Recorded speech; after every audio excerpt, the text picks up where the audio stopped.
ও মজা ভাই, আপনারা দেখলে মজা পাবেন।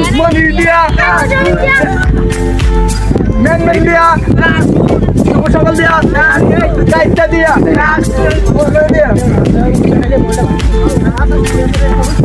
আপনারা দেখেন খুব সুন্দর ভিউটা।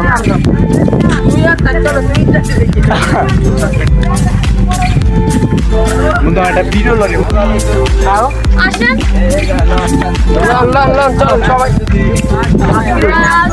তো গাইস আমরা আসছি কি জন্য জানেন?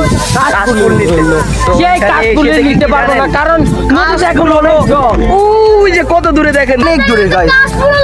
এই যে গাইস আমার ক্যামেরাতে জুম আসবে না, তো এখান থেকে অনেক দূরে আমরা সেখানে যেতে খুব সময় লাগে। গাইস দেখতেছেন আমার বন্ধু সেখানে ইলেকশনে দাঁড়াবে না গেছে, তার জন্য এখানে মিটিং করতে আসছে। তো দেখেন সবাই এনজয় করেন, আর এখানের ভিউটা খুব সুন্দর।